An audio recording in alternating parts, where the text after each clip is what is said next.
What is up everyone, welcome back to the Commander's Lair. It's of course Joey here again with another video. Today I'll be sharing my Gluntch the Bestower deck tag.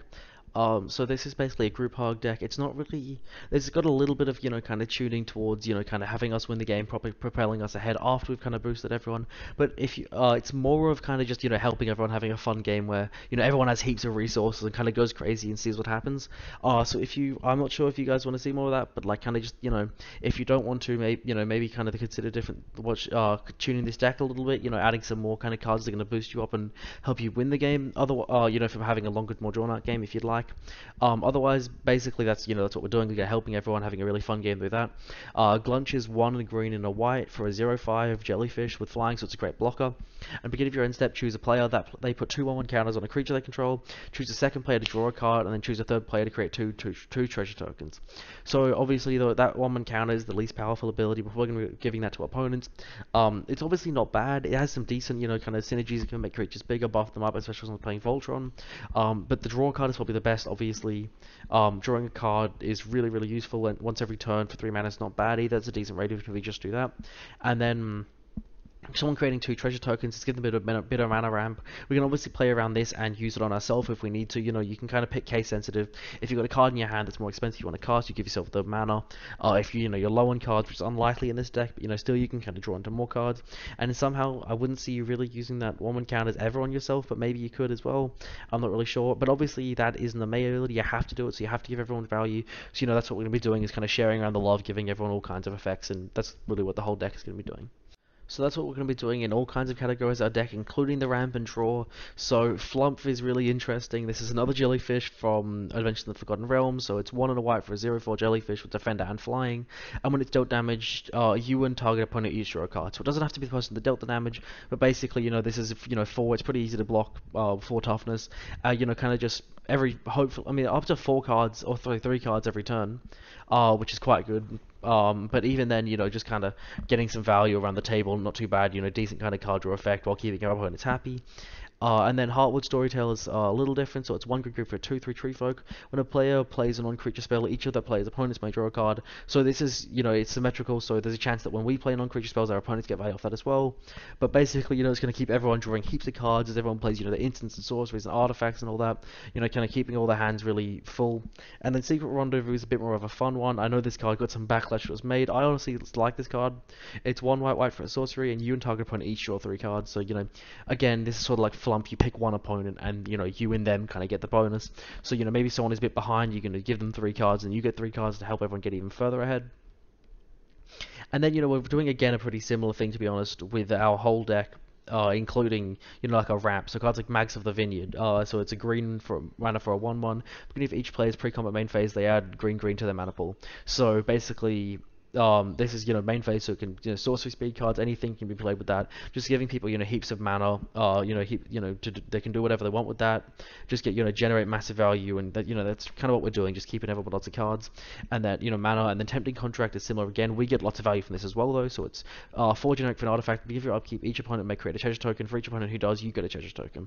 So we are helping our opponents, but we are also obviously helping ourselves as well, giving ourselves massive value while we have our opponent's value, so they don't get too far ahead, as we can kind of keep up as well, because we get great as they get incremental value, we also get it as well. So it's sort of like par for the course, we both get it instead of just them getting it.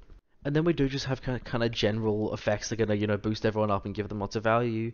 And while obviously group hug decks, a lot of people hate them because the sense of king making and making one player really strong, and the other players don't have a chance because they make the the strongest player stronger.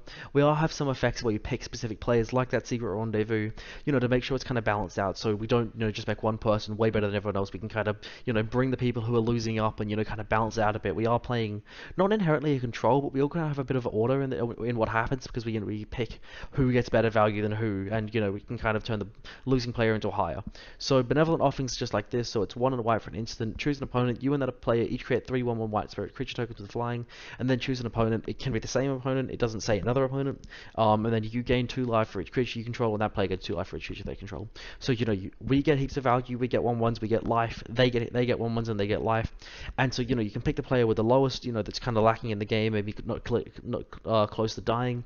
It's instant speed, so you can save them from dying. Bring them up, get them heaps of life, give them heaps of creatures, make sure that they don't die and they stay in the game.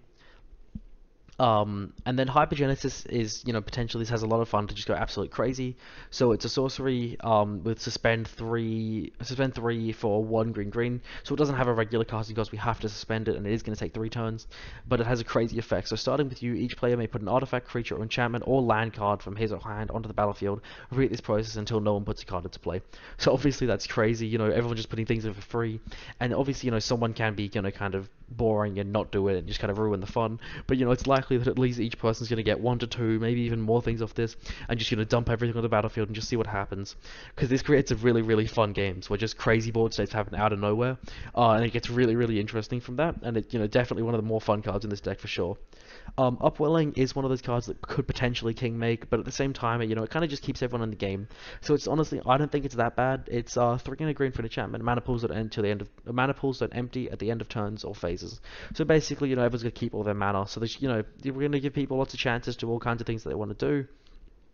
This is similar to Vernal Equinox. It's 3 and a green for an enchantment, and any player may play creature or enchantment spells at any time he or she can play an instant. So obviously this, lends itself better to decks that are playing either enchantments or creatures, so it's less for instant sorcery decks.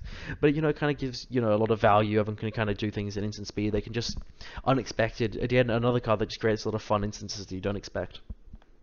We also have running some, selfish cards or cards that pay off for all the value we're giving our opponents and can potentially win us the game. There are 5 of these cards. They're not, the most powerful ones that are going to definitely win us the game, but they have a chance. It can definitely keep us in the game and possibly put in the plane for winning. So Fangrim Marauder is 5 and a green for a 5/5 beast. When an artifact is put into a graveyard from the battlefield, you may gain 5 life. So this is, insane in any meta now because treasures are just so prevalent. Pretty much every deck has at least, 1, maybe even up to like 5 cards just, incidentally that make treasures. So stacking it, whenever they sack them, you gain 5 life. That's crazy. The reason I put it in this deck is specifically every turn we are giving our opponents 2 treasure tokens, so it's going to be 10 life every turn for us as well, which is really, really useful. On top of any other artifacts, including treasure tokens, or even just other artifacts that they're going to be sacrificing. It's really useful in that way. And then Wolfcaller's Howl is really great, so it's 3 and a green for an enchantment. At the beginning of your upkeep, put X/2/2 green wolf creature tokens to the battlefield, where X is the number of your opponents with 4 or more cards in hand. So we have 14 cards in this deck that draw cards, and bar I think 3 of them or 2, yeah, I think 2 of them. They're all going to be giving everyone cards, so everyone's hands going to be really, really full. It's almost certain that this is going to trigger on every single player. So every turn, giving us 3/2/2 green wolf creature tokens can give us some decent value that potentially could give us enough value to possibly win the game. And then Wandering Archaic synergizes as well. So it's 5 generic for a 4/4 avatar. When an opponent plays an instant sorcery, they may pay 2 generic, and if they don't, you may copy that spell and you may choose a target for the copy. It has another side I'm not going to talk about. It's not really relevant. Basically, we're giving our opponents mana and cards. We're giving them the potential to play heaps of cards in their deck, and if they don't have the extra mana to pay for it, we're going to get them all. So basically, we're going to turn the advantage we give them into advantage for ourselves, making sure that all these extra spells that they get to play, we get to play as well. Thank you guys so much for watching. This is going to be the end of the video. This is my first kind of take on a group hug deck. I've never actually really, delved into group hug too much. I do enjoy the kind of idea of it because I like, having our opponents do lots. I like, seeing the other players have fun and doing all that they can. And I've tried to make it so this deck, does that, so it doesn't, just king make, as I said earlier. It keeps everyone in the game and gives all of our opponents as much of a chance as they possibly can to, win the game and, have an impact on the game as well, which I think is really cool. Let me know what you guys think of this deck in the comments below. If you want to see a different deck, either from Baldur's Gate or just any deck you want to see, let me know. I'll make that for you. I'll make a video for it as well. Otherwise, if you enjoyed the video, make sure to leave a like. If you want to see more of this kind of content, subscribe and comment again what you think, and I'll see you guys all next time. Thank you guys so much for watching.